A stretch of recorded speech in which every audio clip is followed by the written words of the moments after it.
Railway station पे ससुराल। Mummy mummy mummy, पास हो गई फर्स्ट क्लास से तुम्हारी बेटी। अब किसी बड़े कंपनी में नौकरी करूंगी और पैसे छापूंगी, पैसे। कोई ज़रूरत नहीं है 10 जगह दिमाग लगाने की। नहीं करोगी तुम नौकरी। एक बहुत अच्छे घर का रिश्ता आया है तुम्हारे लिए। कोशिश करना कि पहली बार में रिश्ता पक्का हो जाए। अपनी बेटी से ऐसे कौन कहता है जी? ये कोई बोझ थोड़ी ना है। आपको नहीं लग रहा कि आप जल्दबाजी कर रहे हैं? मैंने तो बस आपको लड़के देखने के लिए कहा था। 6 महीने साल भर तो देखने दिखाने में लग जाते हैं, और अभी तो बेचारी। बहस करने की बहुत बुरी आदत है आपकी। मुझे अपनी बेटी को 10 लोगों को दिखाना नहीं है। ये इंसान है, कोई सामान नहीं है। पर ट्रीट तो मुझे सामान की तरह ही किया जा रहा है ना पापा। मेरी मर्जी भी नहीं पूछी आपने। हमारे ज़माने में माँ बाप ही रिश्ते पक्के करते थे। तुम्हारी माँ को पहली बार मैंने फेरों के वक्त देखा था। क्या हम दुखी है साथ में? नहीं ना। अरे वो ज़माना अलग था। अगर 1-2 रिश्ते और अगर पहली बार में अच्छा रिश्ता आ गया है तो क्यों भटका जाए? आपको 10 दुकान घूमने की आदत लग गई है और कुछ नहीं।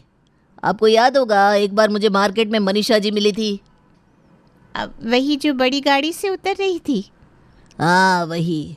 आपने खुद देखा था ना कैसे गहनों से लदी हुई थी वो। किस चीज़ की कमी थी उन लोगों को?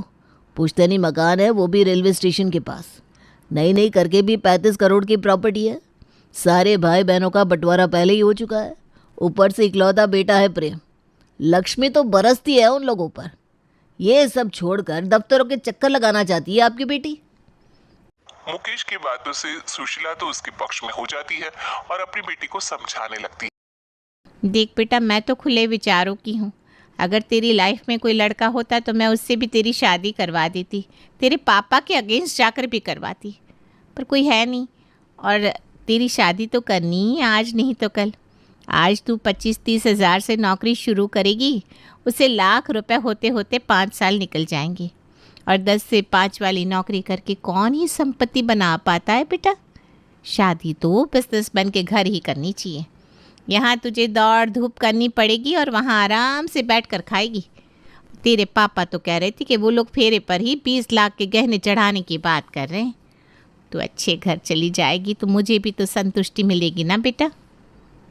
पर मम्मी, कोई बड़े अपार्टमेंट में घर नहीं है उन लोगों का। रेलवे स्टेशन के बगल में किसका घर होता है? ट्रेन की आवाज़ से ही आदमी परेशान हो जाएगा। बस यही मार खा गई ना तू। तो अच्छी है ना, दुनिया देखी होती तब तो समझती। रेलवे स्टेशन के बगल में घर होने के 100 फ़ायदे हैं बेटा। यहाँ दरवाज़ा खोला, सामने ट्रेन में चढ़ी और फुर्र करके मेरे पास आएगी लाडो, हैं? और मैंने तो सुना है जिनके घर रेलवे स्टेशन के बगल में रहता है उनका टिकट भी नहीं लगता।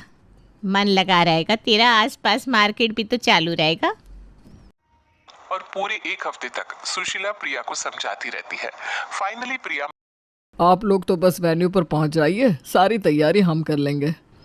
आसपास के लोग पहली बार ऐसा कुछ देख रहे थे कि लड़के वालों ने खुद ही सारी तैयारी करके रखी थी और लड़की वाले बस मेहमान की तरफ पहुंच रहे थे।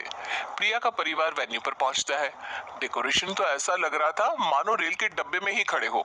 कैसा लगा नज़ारा मुकेश जी? लग रहा है ना रेल के कोच के अंदर बैठे हम। सारे वेटर को ऐसे ही कपड़े पहना दिए गए हैं। यहाँ टीटी भी मिल जाएंगे आपको। एंट्रेंस पर तो टिकट भी कट रही है। हाँ मुझे मिली है। कसम से भाई साहब, ऐसी तैयारी तो हम लोग कभी भी ना कर पाते। प्रिया भी मन ही मन बहुत खुश थी। शादी में सब हर तरफ डेकोरेशन देखने में ही मगन थे और इस तरह शादी संपन्न हो जाती है। अगली सुबह रसोई में खड़ी प्रिया अपने फोन का नोटिफिकेशन चेक कर रही थी। बाप रे, 800 लाइक्स! इतने लाइक्स तो मेरे फोटोज पर कभी नहीं आए। ये रेलवे के डेकोरेशन ने तो सभी का मन जीत लिया। मैं बेकार में ही शादी के लिए तैयार नहीं हो रही थी।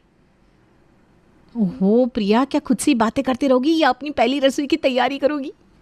प्रिया फौरन पूरी, खीर, आलू की तरी वाली सब्जी और गोभी की सूखी सब्जी बनाकर तैयार कर लेती है। तभी बाहर से आवाज आती है, निकल रहे हैं हम।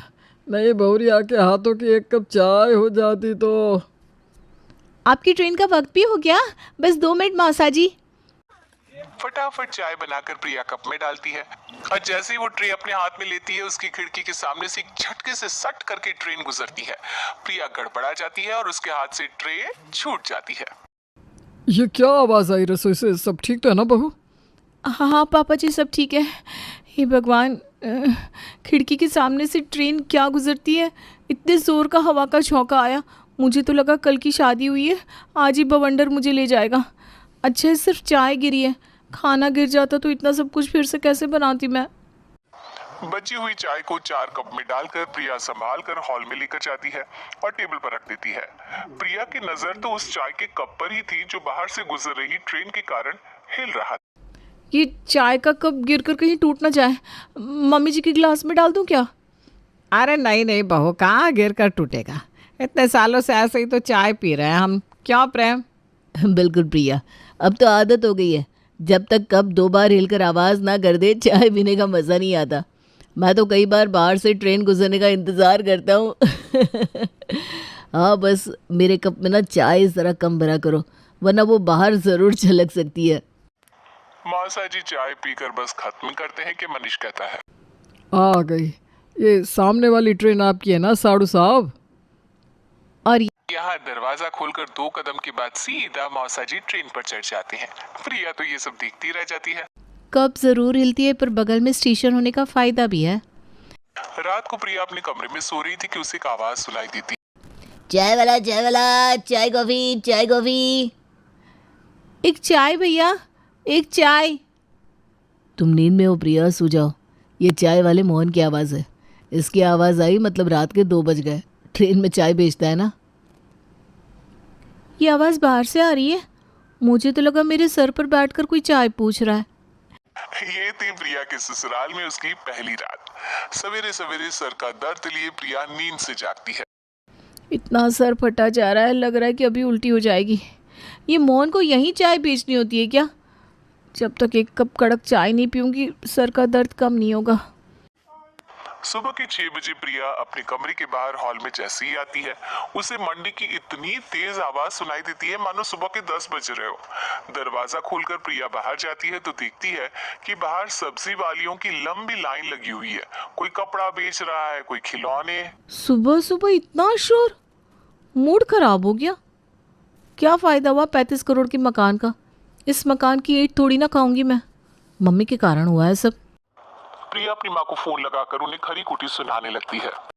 यहाँ तो प्राइवेसी ही नहीं है मम्मी, लगता है मैं सड़क पर सो रही हूँ। इतना शोरगुल, उफ, दिमाग का दही हो रखा है मेरा तो। आखिर में धर्म धक्का दे ही दिया ना तुम्हें, मिल गई होगी ना शांति पापा को। नई जगह है बेटा, एडजस्ट होने में वक्त तो लगेगा। चीज़ों को वक्त देना सीख। और ये बार बार तुम मुझे फ़ोन मत किया कर, तेरे पापा गुस्सा करेंगे। अब तू मुझे 1 महीने बाद ही कॉल करेगी। हाँ, अपने ससुराल में एडजस्ट करने के अलावा प्रिया के पास दूसरा कोई चारा नहीं बचा था। वो किसी तरह इस शोरगुल को बर्दाश्त करने की कोशिश कर रही थी। तभी उसकी सास के फोन पर किसी मौसा जी का फोन अरे आता है। बहू, तेरे भिलाई वाले मौसा जी का फ़ोन आया था। वैष्णो देवी दर्शन के लिए जा रहे हैं। उनकी ट्रेन हमारे शहर से होकर ही गुजरेगी। ये तो अच्छी बात है, कह दीजिएगा जाते हुए प्रसाद देते जाए। प्रसाद की बारी तो तब आएगी जब वो वैष्णो देवी पहुंचेंगे बेटा। वो कह रहे थे कि ट्रेन जब हमारे घर के पास से गुजरे तो हम उन्हें ज़्यादा नहीं, बस 20-30 पूरियाँ, सब्जी और अचार पकड़ा दे। ट्रेन में खाने को हो जाएगा ना। वैष्णो देवी जाने वाली ट्रेन तो यहाँ बस 1 ही मिनट रुकती है ना। इतनी देर में तो हम ट्रेन में चढ़कर उसका शौचालय भी इस्तेमाल कर लेते हैं बेटा, तो खाना पकड़ाने में क्या ही वक्त जाएगा। और यहाँ प्रिया के लग जाते हैं लिफाफे। प्रिया कुड़ करती जाती है और पूरियां बनाती जाती है। ये क्या बात हुई? अपने घर के 3 वक्त के खाने का काम कम था कि अब मौसा जी अपना भी खाना बोल दिया? अरे भाई, उनकी बहू तो जवान है और मौसी जी तो खुद छरी छटांग की तरह घूमती है। खुद पैक कर सकती थी खाना, पर नहीं। अगर मौसा जी दर्शन के लिए ना जा रहे होते ना तो इन्हें पूरियां देती ही नहीं मैं। पूरी सब्जी और अचार पैक कर प्रिया अपने मौसा ससुर को देने पहुंचती है। बहू चाय नहीं लाई। अरे अरे, सारा मूड किरकिरा हो गया। प्रज्वल को इस बात की भनक भी पड़ी ना तो बेकार में नाराज हो जाएगा। आप उसे इस बारे में बताइएगा मत। ना जी ना, अपने घर में कलेश करवाना है क्या मुझे? ये तो बहू की खुद की समझ की बात थी कि शाम का वक्त है तो चाय बना कर लेती जाऊं। मुझे लगा चाय भी लेकर आएगी तो शाम निकल जाएगी। ये ट्रेन में कैसे हाथ की चाय दे दे क्या पता। चलो कोई बात नहीं। 30 पूरियाँ? बहू मुझे तो लगा था अपनी समझदारी लगाकर 5-7 पूरी एक्स्ट्रा दे देगी तू। चल कोई बात नहीं, जल्दी से ट्रेन से उतर, ट्रेन छूटने वाली है। और नई बहू के हाथ में एक फूटी कौड़ी बिना रखे भिले वाले मौसा मौसी जी निकल लेते। बड़े लीचर रिश्तेदार हैं मम्मी जी के। अब हर रोज शोरगुल में सोना, शोरगुल में उठना, घर के बर्तनों को हिलता देखना, इन्हीं सब के साथ प्रिया एडजस्ट होने की कोशिश कर रही थी कि तभी दरवाजे की घंटी बजती है जो कि उसे सुनाई नहीं देती। 10 मिनट बाद मनीष दरवाजा खोलता है।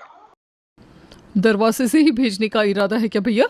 लगता है शादी में ही सारे पैसे खर्च कर दिए तुमने। कुछ पैसे कान के इलाज में भी लगा लेते।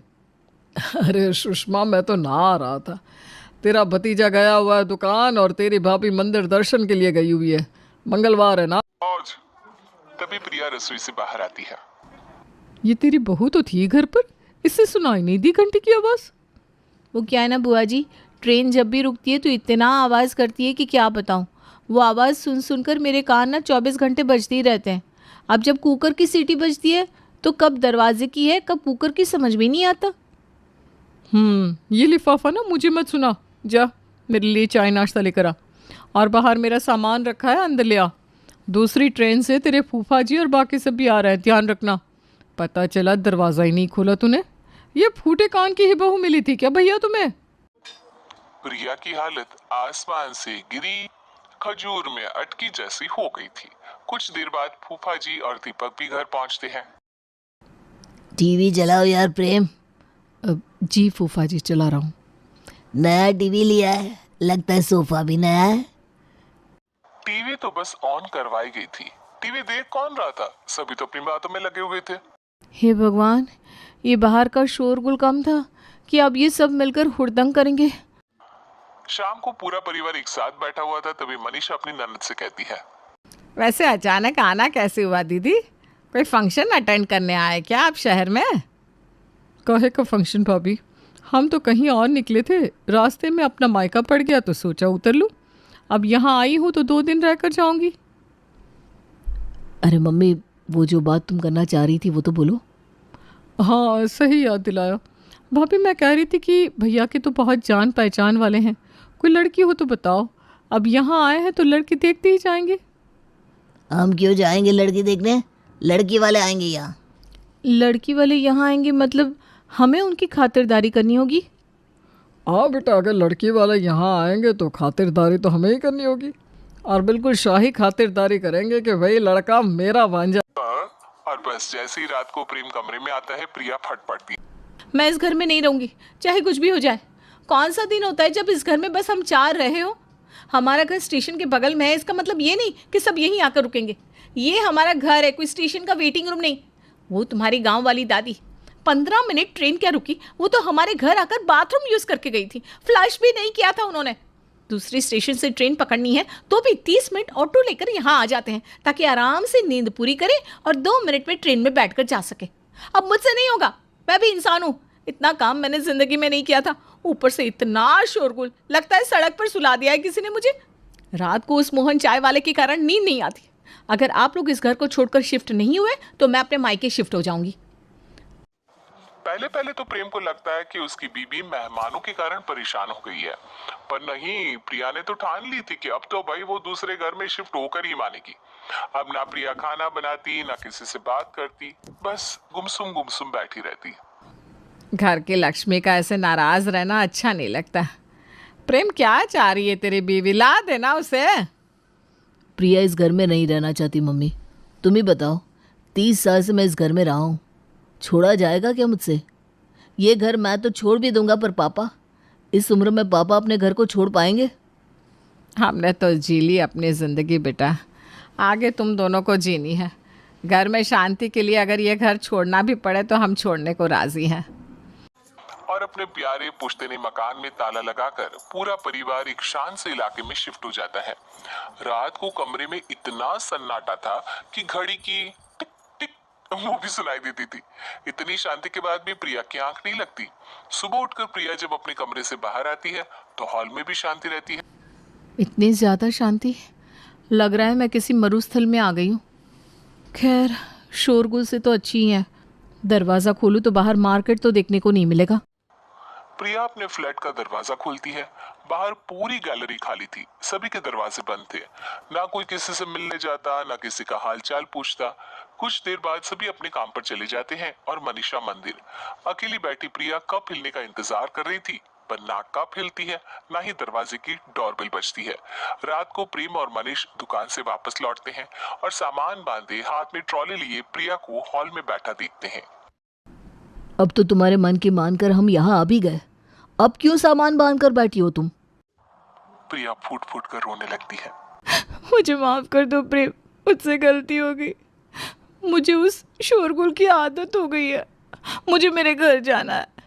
सोसाइटी इतनी बड़ी है कि बाहर जाने के लिए मुझे ऑटो रिक्शा लेनी पड़ेगी। वहाँ तो दरवाज़ा खोलते ही सब्जी वाले, कपड़े वाले सभी लाइन से बैठे रहते थे। कुछ भी चाहिए, रात को 1 बजे भी भूख लगे तो मार्केट चालू रहती थी। यहाँ तक कि मेरा सर दुखता था तो मैं चाय भी नहीं बनाती थी। रसोई की खिड़की से मोहन भैया से चाय ले लेती थी। वहाँ रोज़ कोई ना कोई आया रहता था तो घर कितना भरा भरा लगता था। यहाँ तो कोई अपना दरवाज़ा भी नहीं खोलता।